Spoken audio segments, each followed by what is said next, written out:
Hello. The Divine Code reading for February 15th, and because of the footnotes, today's reading is page 504. Marriage of an Enslaved Woman. The subchapter, Marriage of an Enslaved Woman. And modern day slavery is a severe and widespread problem. Especially grave is the sin of kidnapping young girls, God forbid, and selling them for sex slavery. Volume 2, Parts 7b, Chapter 9 deal with the precepts against kidnapping any person. The precepts regarding a minor girl or an adult woman who is forced against her consent to live with a man are covered in topics 4, 6 below. So there's a prohibition in the laws of stealing against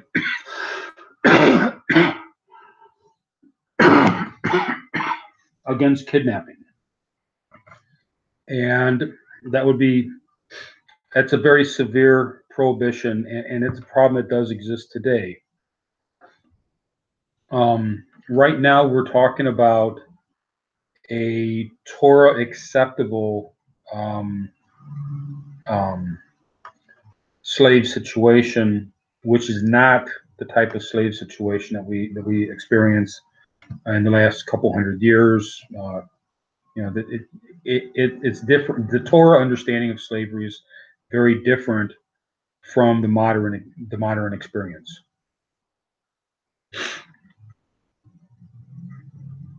And this will be discussed more further on in the Divine Code. Topic number 11.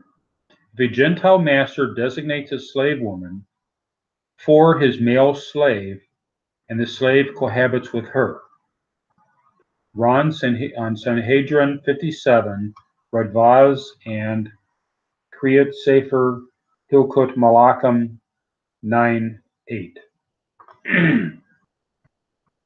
It is clear that this is the opinion of Rambam, Laws of Kings 9:7 and 8, that without cohabitation, no woman is considered a Ulat Baal.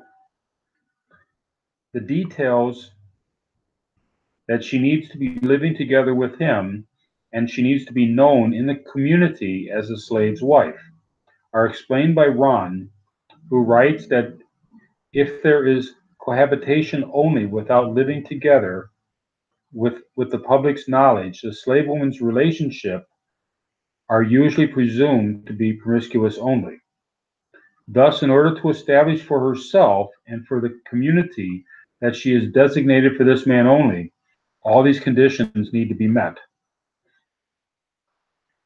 So if the master has both a slave man and a slave woman, and he pairs them up to be considered married,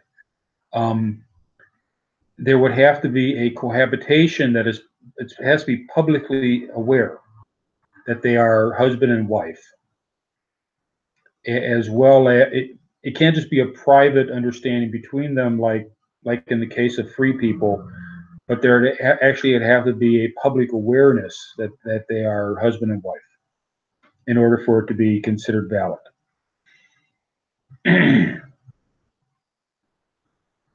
And subsequently, the master. Okay, so if this pairing matches up, and subsequently the master or another man cohabits with the slave woman, the master or the other man is liable for adultery, but not until the slave woman becomes known in the community as the slave's wife.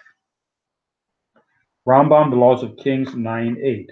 The simple meaning of designates a slave woman, whether the master separates her from his slave, implies that if her master so designates her, even if this initiated against her will, that once the marital relationship is known publicly, another man who cohabits with her is liable for adultery.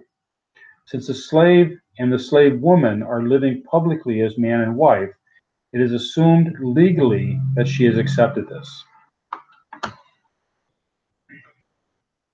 So once it's known publicly that they're man and wife, then it would be considered adultery. If a promiscuous relationship occurred prior to it becoming not public knowledge that they're man and wife, then that would not be considered adultery, because a requirement within slavery is that the man and the woman be publicly known to be husband and wife before it's considered a full marriage. This applies even though the master can separate her from the slave whenever he wants, and will be considered a valid divorce, as will be explained in Chapter 4 on the laws of divorce. As long as the master has not separated them, he or another Gentile man would be liable for adultery with her, as they would with any other married woman. A slave woman who is married in this way is forbidden to have relations with another man, even if she or the master or the male slave designated for her, or even if all of them consent. This is contrary to the opinion in Minhokino, Commandment 35, Section 22, that it can be allowed by consent, according to which the only problem is the one cited by Rashi, who says that this is like stealing, since theft does not occur if the slave consents. Rather, the practical ruling is that it is forbidden due to her status of marriage, with consent for having other partners does not change, as explained in the beginning of this chapter. So if it's decided that they're going to be divorced, but it's not yet publicly known that they're divorced, then they still have the status of being married. So the public knowledge is very critical when it comes to marriage between slaves.